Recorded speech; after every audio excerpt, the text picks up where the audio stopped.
शिमला की बर्फीली वादियों में स्थित एक पुराना कॉलेज, जो कभी छात्रों के ठहाकों और ज्ञान की गूंज से भरा रहता था, अब रहस्यों और डरावनी कहानियों का अड्डा बन चुका है। कहते हैं उस कॉलेज की लाइब्रेरी में एक भूतनी का साया है, जो अपने साथ हुई अन्याय की कहानी छिपाए हुए है। चार दोस्त रोहित, आर्या, सनी और दीप्ति इस रहस्य का पता लगाने की कोशिश करते हैं, लेकिन एक गलती उन्हें ऐसी खौफनाक दुनिया में ले जाती है जहां मौत का साया हर कदम पर मंडराता है। क्या वे उस आत्मा के प्रकोप से बच पाएंगे या हमेशा के लिए उसकी कैद में फंस जाएंगे? कहीं न कहीं बात Hindi horror story. Shimla college का भूत हमें परेशान करता है। रात के सन्नाटे में जब पूरा शिमला नींद के आगोश में होता था, शिमला कॉलेज की पुरानी इमारत के आसपास कुछ ऐसा होता था जो हर किसी की रूह कंपा देता। वो इमारत, जो कभी विद्यार्थियों के शोर शराबे और हंसी ठिठोली से गुलजार रहती थी, अब वीरान थी।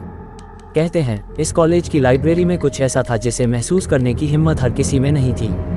रात के 12 बजे रोहित और उसके दोस्त आर्या, सनी और दीप्ति एक साहसिक खेल के लिए कॉलेज की पुरानी इमारत में गए। रोहित ने कहा, क्या तुम सब तैयार हो?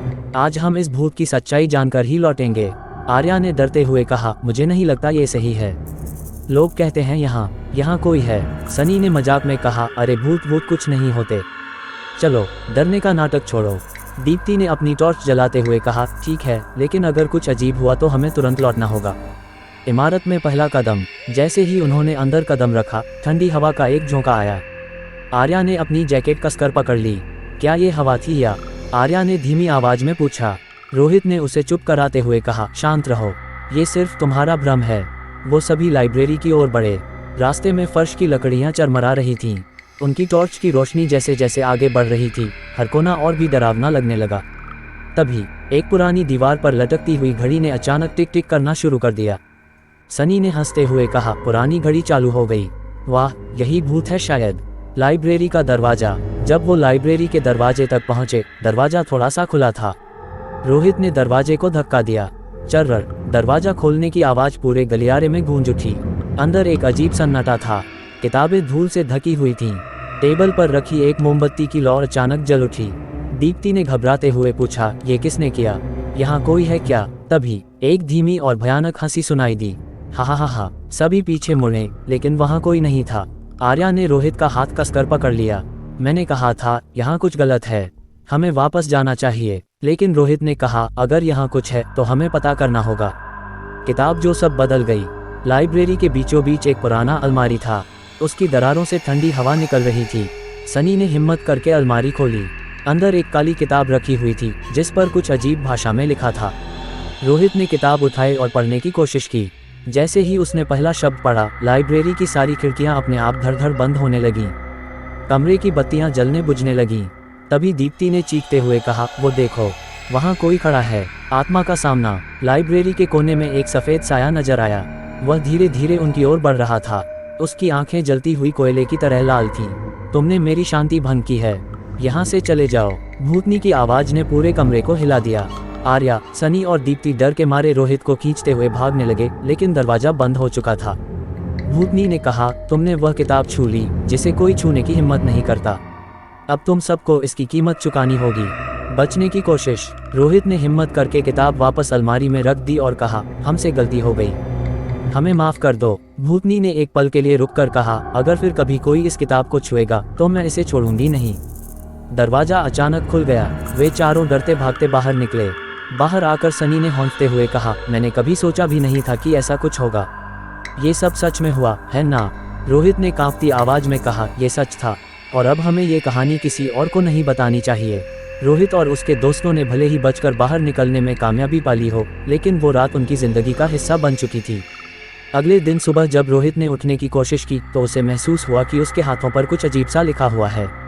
वो लाल निशान थे, जैसे किसी ने गर्म लोहे से उसके हाथ पर कुछ गुदवा दिया हो। उसने गौर से देखा, निशानों पर वही अजीब भाषा अंकित थी जो उस काली किताब पर थी। सनी ने फोन करके बताया कि वह रात भर सो नहीं पाया। उसे सपने में बार बार वही भूतनी दिख रही थी जो कह रही थी, मैं तुम्हें छोड़ूंगी नहीं।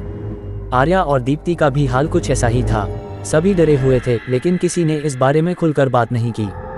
भयानक घटनाओं की शुरुआत। उस रात के बाद से अजीब चीजें होने लगीं।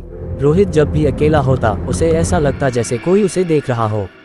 कमरे में रखी चीजें अपने आप गिर जातीं। सनी को उसकी गाड़ी चलाते समय अचानक ब्रेक फेल हो गया, लेकिन वह किसी तरह बच गया। दीप्ति ने बताया कि उसे लाइब्रेरी में सुनी गई वो डरावनी हंसी बार बार सुनाई देती है, चाहे वह कहीं भी हो। आर्या सबसे ज्यादा डरी हुई थी। उसने बाकी दोस्तों को बताया, कल रात मुझे ऐसा लगा जैसे कोई मेरे बिस्तर के पास खड़ा हो। जब मैंने हिम्मत करके आंखें खोली तो मैंने वही जलती हुई लाल आंखें देखी।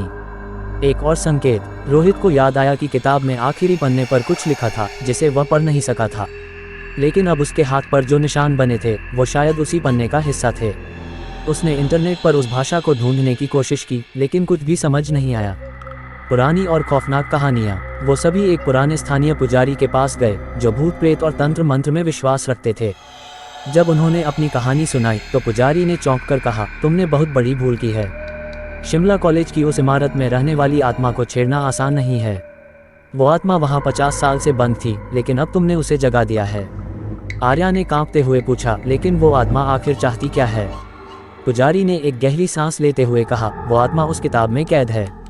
जो भी उसे छुएगा उसकी आत्मा को वह अपने साथ ले जाएगी। आत्मा का बदला। पुजारी ने सुझाव दिया कि उन्हें उस इमारत में वापस जाना होगा और किताब को वहीं छोड़कर प्राचीन मंत्र पढ़ने होंगे। लेकिन रोहित और उसके दोस्तों में से कोई भी वापस जाने की हिम्मत नहीं जुटा पा रहा था। अगली रात जब रोहित अकेला अपने कमरे में था तो उसकी खिड़की अपने आप खुल गई। ठंडी हवा के झोंके के साथ वही भूतनी प्रकट हुई। उसने एक भयानक आवाज में कहा, मैंने कहा था मुझे चैन से रहने दो, लेकिन तुमने मेरी चेतावनी को नज़रअंदाज किया। अब तुम्हें इसकी कीमत चुकानी होगी। अंतिम संघर्ष। डर के मारे रोहित ने अगले ही दिन अपने दोस्तों को इकट्ठा किया। वो पुजारी के बताए अनुसार फिर से उस इमारत में गए। चारों दोस्तों ने हिम्मत जुटाकर किताब को उसी अलमारी में वापस रखा। पुजारी ने मंत्र पढ़ना शुरू किया, लेकिन जैसे ही मंत्र पूरे हुए आत्मा और भी गुस्से में प्रकट हो गई। उसने चीखते हुए कहा, तुम मुझे रोक नहीं सकते। यह मेरा घर है और मैं इसे छोड़कर कहीं नहीं जाऊंगी। आत्मा ने पूरी इमारत को हिलाना शुरू कर दिया। दरवाजे और खिड़कियां इतनी जोर से बजने लगी कि ऐसा लगा जैसे सब कुछ टूट जाएगा। लेकिन फिर अचानक एक भयानक चीख के साथ सब शांत हो गया। क्या ये सच में खत्म हुआ? पुजारी ने कहा, आत्मा को फिलहाल शांत कर दिया गया है, लेकिन याद रखना अगर फिर किसी ने उस किताब को छूने की कोशिश की तो वो आत्मा और ज्यादा शक्तिशाली होकर वापस आएगी। उस रात के बाद रोहित और उसके दोस्तों ने कभी भी शिमला कॉलेज की उस पुरानी इमारत का रुख नहीं किया। लेकिन आज भी जो कोई भी उस इमारत के करीब जाता है उसे वहां अजीब सी आवाजें और हलचल महसूस होती हैं। क्या आप उस इमारत में कदम रखने की हिम्मत करेंगे? शिमला कॉलेज का भूत हमें परेशान करता है।